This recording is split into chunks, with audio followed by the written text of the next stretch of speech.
नमस्कार दोस्तों, मैं अनिल सांकला आपका फिर से यूटर्न डिजिटल यूट्यूब चैनल पे स्वागत करता हूं। दोस्तों, इस वीडियो में हम देखने वाले हैं 3 पजल, जिसमें सबसे पहली जो पजल आपके सामने है, इसमें दे रखा है कि 9 डब्बे हैं जो कि एक स्टेक में एक दूसरे के ऊपर रखे हुए हैं।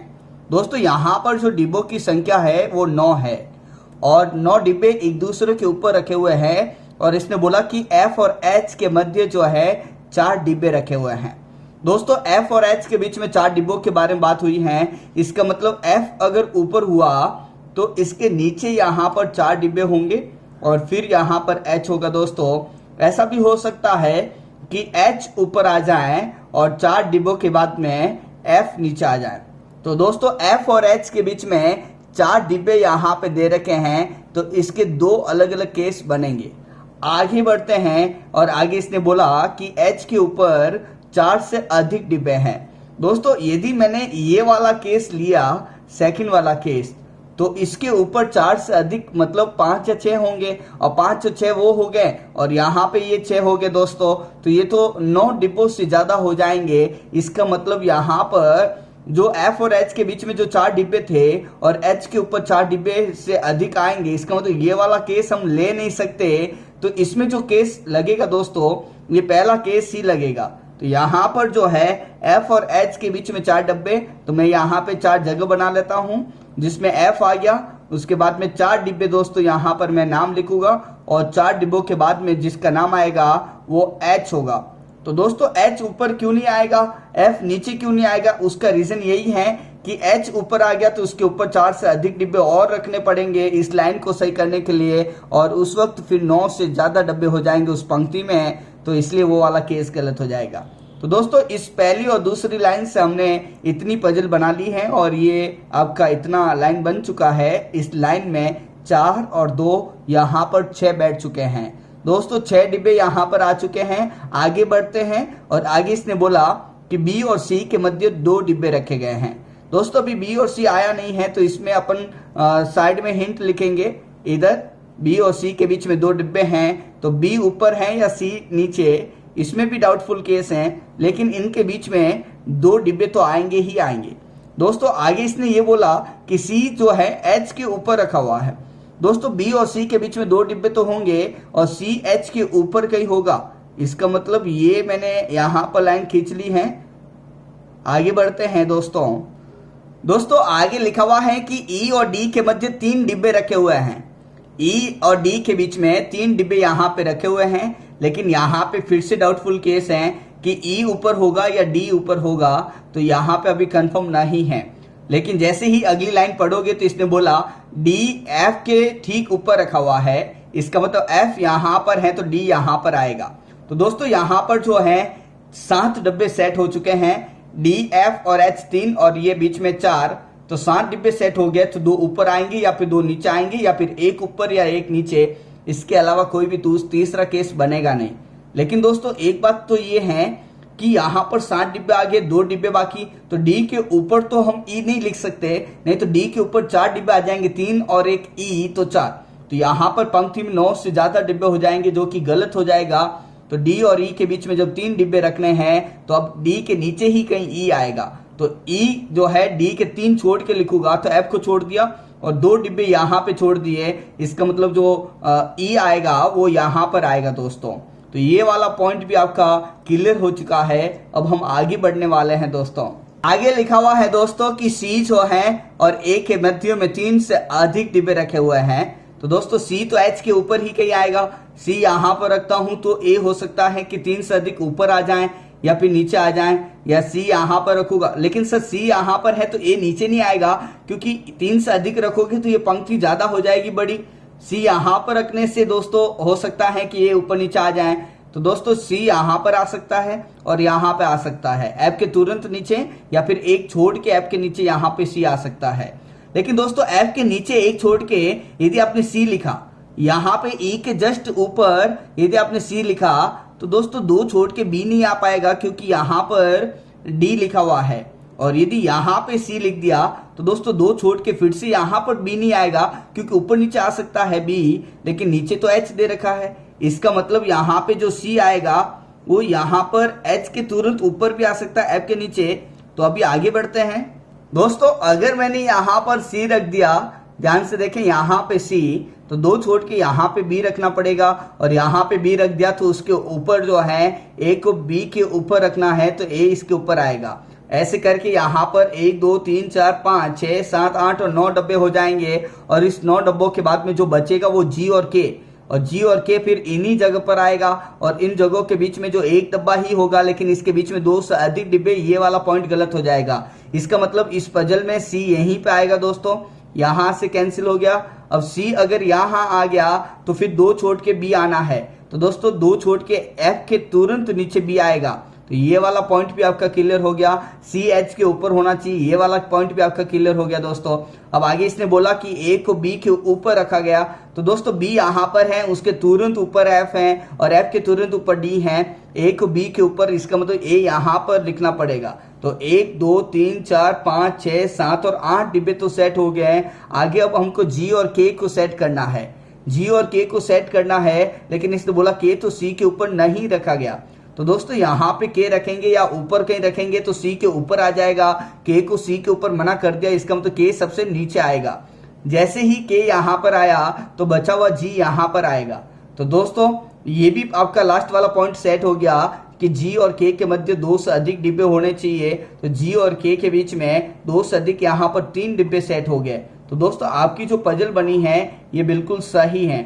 तो दोस्तों आप थोड़ा सा पजल को ध्यान से पढ़ें, हर एक पॉइंट को आप अच्छी तरह से नोट करें, जो पॉइंट आपका बन जाए उसको पजल में बना लें, नहीं तो आप हिंट में इधर साइड में लिखेंगे। दोस्तों हिंट ही जो है आपको पजल में हेल्प करेगा। आप कोई भी पॉइंट यदि पजल में छोड़ोगे तो लास्ट में आपको ढूंढना पड़ेगा कि कौन सा पॉइंट बना लिया था और कौन सा नहीं, उससे आपका टाइम वेस्ट हो जाएगा दोस्तों। अब इस पे आधारित हम 5 सवाल देखने वाले हैं, जिसमें पहला सवाल आपके सामने ये रहा। दोस्तों इसमें जो पहला सवाल लिखा हुआ है उसको आप ध्यान से पढ़ें, और इसमें लिखा हुआ है कि निम्नलिखित में से कौन सा डब्बा जो है बी के ठीक ऊपर रखा हुआ है। तो दोस्तों बी खुद यहाँ पर चौथे स्थान पे रखा हुआ है, और बी के ठीक ऊपर यहाँ पर एफ को रखा गया है। तो दोस्तों पहले का जो आंसर आया है वो आपका डी विकल्प होगा। अब देखने वाले हैं क्वेश्चन नंबर 2, और इसने बोला कि निम्नलिखित में से कौन सा डब्बा जो है स्टैक में सबसे नीचे रखा हुआ है। तो दोस्तों सबसे नीचे जो डब्बा है वो के है, तो यहाँ पर सेकंड का जो आंसर होगा आप इसमें बी विकल्प लगाएंगे। दोस्तों तीसरा सवाल आपके सामने, और इसमें लिखा हुआ है कि ए और एच के मध्य कितने डिब्बे रखे हुए हैं। तो दोस्तों ए सबसे ऊपर है और एच यहाँ पर सेकंड सबसे नीचे है, तो इनके बीच में जो डब्बा है इसको आप ध्यान से गिने, तो एक तो डी है, सेकंड यहाँ पर एफ है, तीसरा यहाँ पे बी है, चौथा जी है, और यहाँ पर 5वां ई है। तो दोस्तों ध्यान से देखें, और छठा भी यहाँ पर सी है। तो ए और एच के बीच में जितने डब्बे रखे हुए हैं उनकी संख्या जो है यहाँ पर 6 है। तो दोस्तों यहाँ पर हम कहेंगे या तो 6 या फिर 4 से अधिक। तो दोस्तों तीसरे का जो आंसर आया है वो आपका सी विकल्प होगा। अब आगे बढ़ते हैं क्वेश्चन नंबर 4 दोस्तों क्वेश्चन 4 आपके सामने, और इसने बोला कि जी के संदर्भ में कौन सा पॉइंट यहाँ पर गलत लिखा हुआ है। तो दोस्तों आपको हर एक विकल्प ध्यान से पढ़ना होगा, और आपको देखना पड़ेगा कि जी के संदर्भ में कौन सा पॉइंट गलत है। तो दोस्तों यहाँ पे लिखा है कि जी जो है ई के ठीक ऊपर रखा गया है। तो दोस्तों जी यहाँ पर है और ई नीचे, तो ई के तुरंत ऊपर है, ठीक ऊपर, तो ये पहला पॉइंट तो आपका सही है।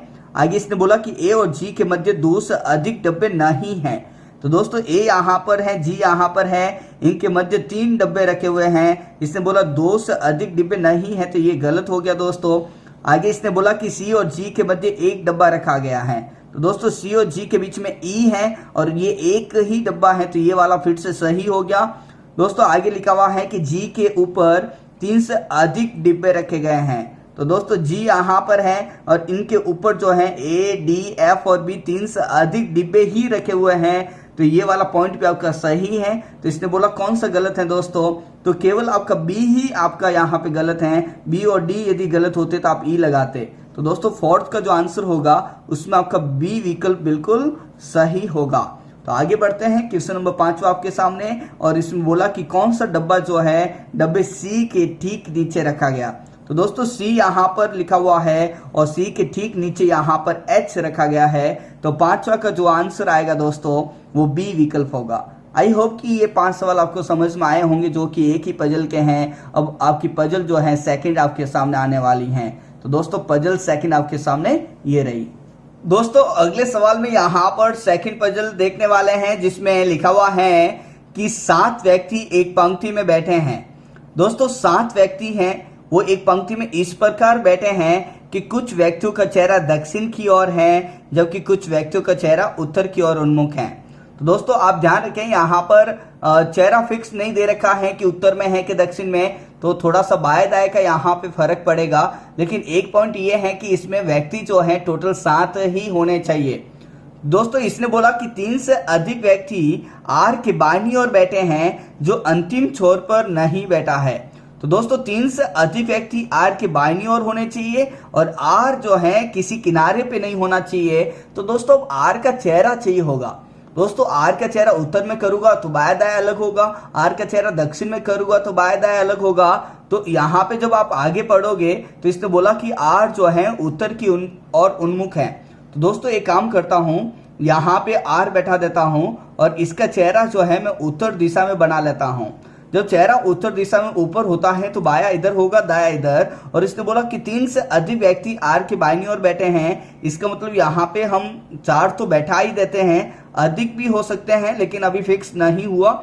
लेकिन इसने बोला आर किनारे पे भी नहीं बैठा है, इसका मतलब आर के इधर भी कोई बैठा है। हो सकता है कि एक और बैठा हो, लेकिन अभी तो हमारे पास में जो इन्फॉर्मेशन है उसके हिसाब से मिनिमम यही कंडीशन है। और इस कंडीशन ये तो फिक्स है ही, और इसके हिसाब से यहाँ पर 6 व्यक्ति बैठ चुके हैं। तो 7वां व्यक्ति या तो इसके इधर इस किनारे पे बैठेगा या उस किनारे पे। इसका मतलब इसका एक और केस बनेगा, या तो 7वां व्यक्ति इधर बैठेगा दोस्तों, या फिर 4 व्यक्ति इधर जो हमने पहले आर के इधर बाईं ओर बैठाए थे और एक इधर बैठा था, तो हो सकता है एक इधर हो। तो दोस्तों इस सवाल के शुरुआत में 2 केस बन गए। आर के लेफ्ट में 3 से अधिक बैठा है तो 4 तो बैठाने ही पड़े, लेकिन जब 4 बैठाने पड़े और आर किनारे पे नहीं है तो इससे 6 व्यक्ति बैठ गए। तो 7वां या तो इस किनारे पे तो ये वाला केस बनेगा या फिर इस किनारे पे तो ये वाला केस बनेगा। दोस्तों आगे लिखा हुआ है कि टी वी के दाएं तीसरे स्थान पर बैठा है।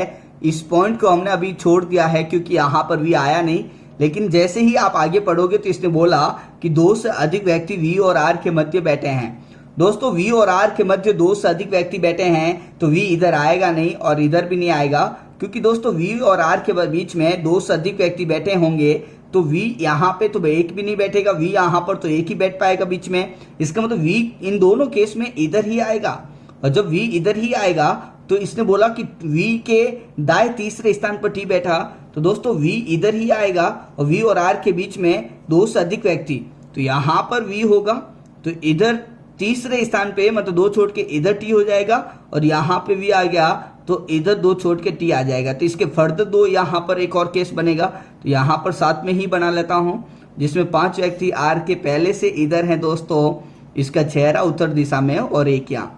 ये हमने इसलिए बनाया क्योंकि वी और आर के बीच में 2 से अधिक व्यक्ति, तो वी इधर भी हो सकता है और वी इधर हो गया तो इसके दाहिनी ओर, तो इसका मुंह ऊपर हुआ और मुंह उत्तर दिशा में, तो इसका दाया इधर हो गया, 2 छोड़ के टी इधर आ गया, और वी अगर यहाँ बैठ गया तो इसका मुंह फिर से ऊपर और 2 छोड़ के यहाँ पे तीसरे स्थान पे टी आएगा।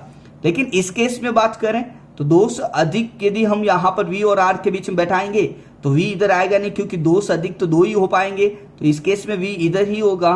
तो इसमें भी चेहरा ऊपर करना पड़ेगा क्योंकि इसके दाहिनी और तीसरे स्थान पे टी बैठा, तो ये टी इधर आएगा, चेहरा ऊपर करेंगे। नीचे चेहरा कर दिया तो फिर ये बाया हो जाएगा और इधर बैठ नहीं पाएगा।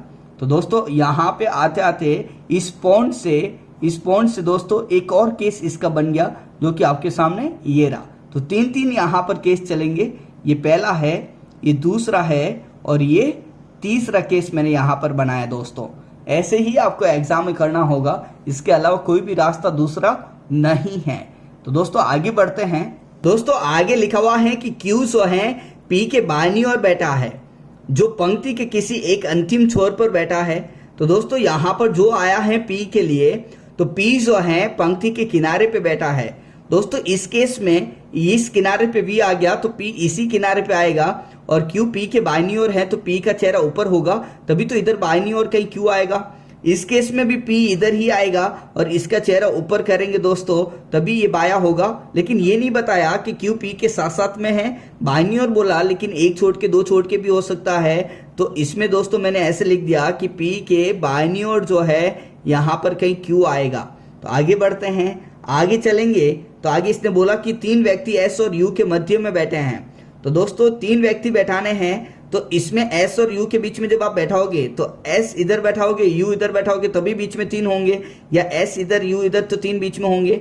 लेकिन आगे इसने बोला कि U और V एक दूसरे के पास में नहीं बैठे क्योंकि वो निकटतम पड़ोसी नहीं है। तो दोस्तों S और U के बीच में 3 व्यक्ति बैठाने हैं और U V साथ साथ में नहीं होने चाहिए। इसका मतलब S और U इधर ही आएंगे, लेकिन U यहाँ पे V के पास में नहीं आएगा, तो U इधर लिखेंगे और S इधर। सेम के सेम हम इधर देखने वाले हैं, S और U जो हैं 3 व्यक्ति बीच में, तो U इधर भी नहीं आएगा V के पास में, इधर भी नहीं आएगा। इधर बैठा दिया तो 3 होंगे नहीं दोस्तों S और U के बीच में। इसका मतलब U यहीं पे आएगा, यहाँ पर U आने से 1 2 3 और यहाँ पे S आएगा। और ये भी बोला था कि P किसी किनारे पे है। इन 2 केस में P को सेट कर दिया, लेकिन इस केस में अब इधर U आ गया तो इधर P सेट होगा। आगे चलेंगे, आगे जब चलोगे तो S और U इस केस में सेट करने वाले हैं। लेकिन दोस्तों इस केस में यदि आप S और U को सेट करोगे तो 1 2 3 4 5 6 7 सेट हो गए। S और U इन जगह पर ही कहीं आएगा, T के अलावा या तो इधर इधर या इधर। लेकिन S और U कहीं पर भी आएगा तो उनके बीच में 3 आ नहीं पाएगा, तो ये वाला केस आपका गलत हो गया। अब इन दोनों के बारे में ही आपको स्टडी करनी है। तो दोस्तों यहाँ पर जो 7 व्यक्ति बैठ गए और 7 व्यक्तियों में से एक व्यक्ति बच गया जिसका नाम यहाँ पर Q आ जाएगा। आगे इसने बोला था कि Q जो है P के बाईं ओर है, तो यहाँ पे इस सेकंड वाले केस में P का चेहरा ऊपर, तो ये Q उसके बाईं ओर हो गया। लेकिन अब Q P के बाईं ओर पहले इस केस में तभी होगा जब P का चेहरा नीचे होगा। तो दोस्तों ये वाला केस भी आपका बनता जा रहा है और ये वाला केस भी। आगे इसने बोला कि T के निकटतम पड़ोसी विपरीत दिशा की ओर उन्मुख हैं, मतलब T के दोनों पड़ोसी Q और R जो है ये विपरीत दिशा में, मतलब R का उत्तर में है तो Q का दक्षिण में। इसमें भी ऐसा होगा, इसमें भी Q का चेहरा दक्षिण में होगा। दोस्तों आगे लिखा हुआ है कि U और T जो है P के समान दिशा की ओर, मतलब U और T और P की दिशा सेम होगी। तो पहले केस में U T और P की दिशा सेम, तो P नीचे की तरफ, तो इसमें भी नीचे हो गया और U का भी नीचे हो गया। और इस केस में U T और P सेम होगा, तो यहाँ पे P का चेहरा उत्तर दिशा में है तो U का भी उत्तर दिशा में और T का भी उत्तर दिशा में। लेकिन लास्ट में बोला कि S के विपरीत और उन्मुख है। U और T जो है S के विपरीत दिशा में, इसका मतलब U और T जिस दिशा में होंगे उसकी उल्टी दिशा S की होगी। तो दोस्तों U और T पहले केस में नीचे दक्षिण में है, तो इस केस में S ऊपर हो गया, और U और T जो है दूसरे केस में उत्तर की साइड ऊपर है तो S नीचे हो गया। तो दोस्तों इस सवाल को जब मैंने सॉल्व किया तो इसके 2 केस बन गए। पहला केस भी आपका बिल्कुल सही है क्योंकि कहीं पर भी हमने पॉइंट को छोड़ा नहीं है, और सेकंड में भी सबका चेहरा आ गया। इसका मतलब इस पजल के 2 आंसर हैं, एक PVSQTRU और दूसरा VSQTRUP। अब देखेंगे कि सवाल किस पर डिपेंड करेगा। दोस्तों पहला सवाल डिसाइड करेगा कि हमको पहला वाला केस लेना है कि दूसरा केस। तो आगे बढ़ते हैं और इसमें देखते हैं दोस्तों पहला सवाल, मतलब क्वेश्चन नंबर 6। दोस्तों यहाँ पर जो 6 सवाल है इसमें देखो मैं आपको बता दूं कि 2 केस हमने बना रखे थे। अब देखते हैं कि दोनों में से किसको ये कंसीडर करता है। तो दोस्तों इसने बोला कि S के ठीक दाहिनी ओर कौन बैठा है, तो इस केस में S का चेहरा ऊपर है तो ये लेफ्ट और ये राइट हुआ, और इसके दाहिनी ओर Q बैठा है, और इस केस में S का चेहरा नीचे है तो ये लेफ्ट और ये राइट हुआ, और V बैठा है। तो दोस्तों ऑप्शंस में अब देखते हैं कि कौन सा है। यदि इसमें है ये वाला केस होगा तो Q लिया होगा, और ये वाला केस होगा तो V लिया होगा। तो देखा दोस्तों यहाँ पर कहीं V नहीं लिखा हुआ है, तो हम कहेंगे दोस्तों Q या V कुछ भी हो सकता है, तो ज्ञात नहीं कर सकते। लेकिन यहाँ पे ऑप्शंस में लिखा है इनमें से कोई नहीं। इनमें से कोई क्यों नहीं दोस्तों, क्योंकि यदि ये वाला केस हो गया तो Q हो सकता है ना, संभावना तो है। लेकिन अब विकल्प ऐसा दिया, इसको या तो देना चाहिए था, यहाँ पर ज्ञात नहीं कर सकते, लेकिन विकल्प ऐसा दिया कि इसने एक कंफर्म आंसर दिया है।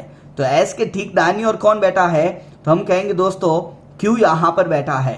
दोस्तों यदि मैं इसमें से बोलूंगा इनमें से कोई नहीं, इसका मतलब आपको मालूम है कि V बैठा है, तो उस केस में आप गलत हो जाएंगे। इसका मतलब अब जो हम आगे के जो 5 सवालों का आंसर देने वाले हैं उसमें ये वाला केस हम हटा देंगे, क्योंकि सवाल इसने ऐसा बनाया है जिस सवाल से कंफर्म हो गया कि आपको ये वाला केस ही लेना होगा, दूसरा केस नहीं लेना। तो दोस्तों 6 का जो आंसर आया है वो सी विकल्प हो गया। आगे यहाँ पर इसने बोला कि निम्नलिखित में से कौन वी के दाएं से दूसरे स्थान पर बैठे व्यक्ति के बाएं से तीसरे स्थान पर बैठा है। दोस्तों पहले तो वी के दाएं दूसरे स्थान पर देखना है। तो दोस्तों वी का चेहरा ऊपर है तो बाएं से दाएं यहाँ पर क्यू बैठा है। तो वी के दाएं से दूसरे स्थान पे दोस्तों पहली बात तो ये क्यू बैठा है। अब इसने बोला उस व्यक्ति के बाएं से तीसरे स्थान पर। तो दोस्तों क्यू का चेहरा नीचे है और क्यू का चेहरा नीचे है तो लेफ्ट इधर हो गया, मतलब बाया इधर हो गया और राइट दाया इधर हो गया। तो इसने बोला वी के दाहिनी ओर जो दूसरे व्यक्ति हैं इस क्यू के बाईनी और तीसरे स्थान पे। तो क्यू के बाईनी और तीसरे स्थान पे मतलब पहला नहीं टी नहीं, दूसरा आर नहीं, तीसरा यहाँ पे यू हो गया। तो दोस्तों सवाल को आप ध्यान से पढ़ें, इस सवाल का आंसर यू है। तो आप जो 7वें का आंसर लगाएंगे वो डी विकल्प लगाएंगे दोस्तों।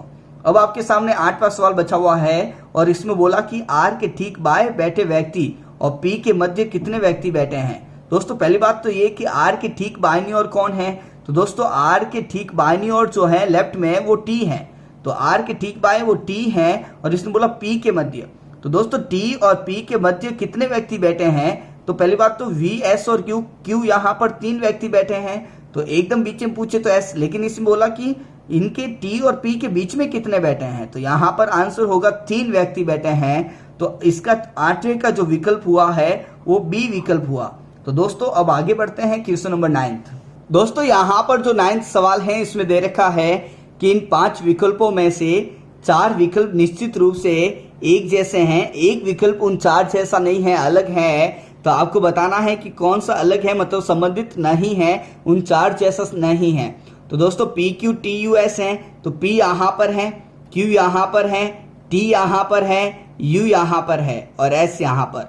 आपने जब इन 5 विकल्पों को ध्यान से देखा तो पी का चेहरा नीचे, क्यू का चेहरा नीचे, टी का चेहरा नीचे मतलब दक्षिण में और यू का चेहरा दक्षिण में। इन 5 में से एक ही व्यक्ति है वो एस है दोस्तों, जिसका चेहरा उत्तर में है। तो हम कहेंगे 4 व्यक्ति तो चेहरे के हिसाब से एक जैसे हो गए और एक व्यक्ति का चेहरा उत्तर में हो गया एस। तो इसमें जो 9th का आंसर हुआ है वो ई विकल्प हुआ दोस्तों। अब यहाँ पे 10th सवाल को देखने वाले हैं और इसने बोला निम्नलिखित में से कौन यू के दाएं से तीसरे स्थान पर बैठा है। तो दोस्तों यू यहाँ पर किनारे पे है, इसका चेहरा नीचे है, इसका मतलब साउथ में है, दक्षिण में। तो ये इसका बाया हो गया और ये इसका दाया हो गया। अब इसने बोला यू के दाहिनी ओर, इसका मतलब आपको इधर देखना होगा और तीसरे स्थान पे। तो यू के दाहिनी ओर पहला आर को नहीं लेंगे, दूसरा टी को नहीं लेंगे और तीसरा यहाँ पर क्यू है दोस्तों। तो 10th का जो आंसर आया है वो आपका ए विकल्प होगा। तो आई होप कि ये भी आपके 5 सवाल आपको समझ में आ गए होंगे दोस्तों। इस वीडियो की आपकी 2nd पजल भी कंप्लीट हो चुकी है। अब आगे बढ़ते हैं पजल 3rd दोस्तों यहाँ पर जो तीसरी पजल है इसमें लिखा हुआ है कि 8 कर्मचारी हैं जिनके आपके पास में नाम दे रखे हैं, जो समान वर्ष में मार्च से अक्टूबर तक 8 विभिन्न महीनों में जन्म लेते हैं। दोस्तों 8 व्यक्ति हैं यहाँ पर और 8 यहाँ पर महीनों के नाम लिखे हुए हैं, मार्च से अक्टूबर। इसका मतलब व्यक्ति कौन से कब पहले पैदा हुए ये मालूम नहीं है, लेकिन मार्च से अक्टूबर ये सीक्वेंस तो फिक्स है। तो हम सबसे पहले यहाँ पर महीने के नाम लिखेंगे दोस्तों कि इधर तो मैंने मार्च लिखा, मार्च के बाद में दोस्तों यहाँ पर अप्रैल आएगा, अप्रैल के बाद में यहाँ पर में ऐसे ही आप अक्टूबर तक लिखेंगे। तो मार्च, अप्रैल, मई, उसके बाद में यहाँ पे जून, जुलाई, दोस्तों अगस्त के बाद में इधर सितंबर और लास्ट में यहाँ पर अक्टूबर आएगा। दोस्तों मैंने यहाँ पर 8 यहाँ पर महीने लिख लिए हैं जो इसने खुद ने बोला था पजल में, और इन जगह पर जो है मैं यहाँ पर नाम लिखूंगा कि कौन सा कर्मचारी कब आएगा। तो दोस्तों ये बिल्कुल सेट हो गया है। अब आगे पढ़ते हैं। आगे यहाँ पर जो फिक्स होगा हम इस पजल में सेट करेंगे और जो फिक्स नहीं होगा हम हिंट के तौर पे साइड में लिखेंगे दोस्तों। सी जून में जन्म लेता है, तो दोस्तों जून यहाँ पर है तो सी इधर आएगा। आगे इसने बोला कि सी और बी के मध्य केवल एक व्यक्ति जन्म लेता है, तो दोस्तों सी यहाँ पर है, बी और सी के बीच में एक व्यक्ति जन्म लेता है। तो हो सकता है कि बी अप्रैल में भी आ जाए और हो सकता है कि बी अगस्त में आ जाए, क्योंकि बी और सी इधर होते हैं तो भी एक व्यक्ति यहाँ पर आता और इधर भी। तो इसका मतलब बी के आने के 2 केस हैं। अब ये फिक्स नहीं है तो इसको मैंने हिंट के तौर पे साइड में लिख लिया है। आगे इसने बोला कि दिए गए डाटा में ई अंतिम महीने में जन्म लेता है। अंतिम महीना यहाँ पे अक्टूबर है दोस्तों, तो ई यहां पर आएगा। ये वाला पॉइंट भी आपका सेट हो गया। इसने आगे बोला कि एच ए के ठीक पहले वाले महीने में लेकिन सी के बाद वाले महीने में जन्म लेता है। दोस्तों एच ए के ठीक पहले वाले, ए जहां पर भी होगा उसके तुरंत पहले जो है एच आएगा ही आएगा, लेकिन इसने बोला कि सी के बाद वाले, और ये फिक्स नहीं है कि सी के तुरंत बाद में वो कहीं बीच में होना चाहिए, लास्ट में होना चाहिए, ये अभी फिक्स नहीं है। लेकिन ये कंफर्म है कि एच और ए जो है ये लगातार आएंगे। एच पहले आएगा, ये बाद में आएगा, ये सी के बाद में कहीं होने चाहिए दोनों। तो दोस्तों ये एच और ए यहीं पे कहीं आएंगे, लेकिन यहाँ पर एच और ए आएगा तो बी भी आ सकता है। और दोस्तों एक बात तो ये कंफर्म होगी कि एच ए इधर आता तो बी नहीं आ पाता, एच ए इधर आता तो बी नहीं आता, एच ए आ गया तो फिर बी यहाँ पर आ गया तो फिर लगातार एच और ए नहीं आएगा। इसका मतलब बी यहाँ पर कंफर्म हो गया। अब इसको हटा दो दोस्तों, एच और ए यहीं पे कहीं आएगा। आगे इसने बोला कि एफ सी से छोटा है। दोस्तों एफ अगर सी से छोटा है तो एफ जो है सी के कहीं नीचे ही आएगा। तो दोस्तों सी के नीचे एच और ए पहले से हैं, एफ भी यहां पर आएगा। इसका मतलब यहां पर जो आएंगे वो या तो एफ, एच और ए ही तो है। अब ध्यान से देखें, एफ सी से छोटा तो है लेकिन ए से बड़ा है, तो ए के कहीं ऊपर आएगा। इसका मतलब ये जो सेट होंगे, ए के ऊपर तुरंत एच और एच के ऊपर एफ आएगा। यहाँ पे एफ आएगा दोस्तों, यहाँ पे एच आएगा और यहाँ पे ए आएगा। तो ये वाला पॉइंट आपका सेट हो गया है। अब आगे बढ़ते हैं, और आगे इसने लास्ट में बोला कि जी जो है डी से छोटा है। दोस्तों जी अगर डी से छोटा है तो जी बाद में यहाँ पर जन्म लेगा। तो दोस्तों यहाँ पे जी आ गया और वो डी से छोटा है, इसका डी कहीं पहले पैदा हो गया। तो दोस्तों इस पजल को हमने सेट किया और ये वाली पजल आपकी बिल्कुल सही हो चुकी है। ये थोड़ी सी आसान पजल थी और इसमें समय भी आपका कम लगा। अब दोस्तों इस पजल पर आधारित 5 सवाल देखने वाले हैं, जिसमें क्वेश्चन नंबर 11 आपके सामने ये रहा। दोस्तों यहाँ पर जो 11 नंबर सवाल है इसमें लिखा है कि ए से छोटा कौन है। तो दोस्तों ए यहाँ पर सितंबर में है, इससे पहले ये व्यक्ति पैदा हो चुके हैं 6, तो ये सब बड़े हैं। ए से जो छोटा है वो है जो ए के बाद में अक्टूबर में पैदा हुआ, तो यहाँ पर ई होगा। तो दोस्तों 11 का जो आंसर हुआ है वो आपका डी विकल्प हुआ है। दोस्तों आगे चलते हैं, और इसने बोला कि कितने कर्मचारी जो हैं एफ से बड़े हैं। एफ से बड़े इसका मतलब एफ से कहीं पहले महीने में पैदा हो गए होंगे, तो यहाँ पर एफ है दोस्तों, तो इससे पहले जो है 4 महीने निकल गए हैं, जिसमें डी, बी, जी और सी 4 व्यक्ति पैदा हुए थे। तो निम्नलिखित में से कितने कर्मचारी एफ से बड़े हैं, तो हम कहेंगे 4 कर्मचारी। इसका मतलब 12वें का जो आंसर हुआ है वो ए विकल्प होगा। दोस्तों अब आगे बढ़ते हैं क्वेश्चन नंबर 13। दोस्तों यहाँ पर जो 13वां सवाल लिखा हुआ है इसमें बोला कि जी द्वारा जन्म लिए जाने वाले महीने को ए द्वारा जन्म लेने वाले महीने के साथ बदल दिया जाए। इसका मतलब यहाँ पर जी जो है इधर आ जाए ए में, और ए अगर इधर चला जाए मई में, तो इसने बोला कि जी निम्नलिखित में से किस कर्मचारी से बड़ा होगा। तो दोस्तों जी अगर सितंबर में आ जाएगा तो जी जो है इस अक्टूबर वाले जो बाद में पैदा होगा इससे बड़ा होगा। तो जी अगर यहाँ पे ए के स्थान पे आ जाएगा तो जी जो बड़ा होगा वो ई से बड़ा होगा। तो 13वें का जो आंसर हुआ है वो आपका सी विकल्प हुआ। अब यहाँ पर 13वें का आंसर आ चुका है। अब इनको वापस यहाँ पे हटा देंगे, अब इनको आपस में चेंज नहीं करेंगे। अब इसने बोला कि बी और जी के मध्य कितने कर्मचारी जन्म लेते हैं। तो दोस्तों बी यहाँ पर अप्रैल में है और जी यहाँ पर मई में है। तो दोस्तों वो सवाल अलग था जिसमें इसने चेंज की सिचुएशन और आंसर लगा दिया। अब वापस इसको नॉर्मल करके ये 14 सवाल है तो ये अलग बात करेगा। तो बी और जी के मध्य कितने कर्मचारी होंगे, तो हम कहेंगे इनके बीच में एक भी कर्मचारी ऐसा नहीं है, देन हम कहेंगे कोई नहीं। तो दोस्तों 14 का जो आंसर आया है वो आपका ए विकल्प हुआ है। अब लास्ट सवाल यहाँ पे लिखा है डी निम्नलिखित में से किस महीने में जन्म लेता है। तो सबसे पहले डी लिखा हुआ है और उसके लिए मार्च महीना आया है। तो दोस्तों 15वें का जो आंसर हुआ है वो डी विकल्प हुआ है। तो आई होप कि ये 15 सवाल आपको समझ में आ गए होंगे, जो कि 3 अलग अलग पजल के थे। और दोस्तों आप अपने सभी दोस्तों के साथ में शेयर करें ताकि उन सभी को बेनिफिट हो। दोस्तों मैं इन सभी सवालों की पीडीएफ जो है आपको एक दिन पहले मैं अपने व्हाट्सएप और टेलीग्राम ग्रुप में भेजता हूं, जिसकी लिंक आपको वीडियो में दिख रही होगी। तो दोस्तों आप वहां पर मुझे ज्वाइन कर सकते हैं, आप वहां पर डाउट पूछ सकते हैं। दोस्तों वीडियो को लाइक करना नहीं भूलें। Thank you so much.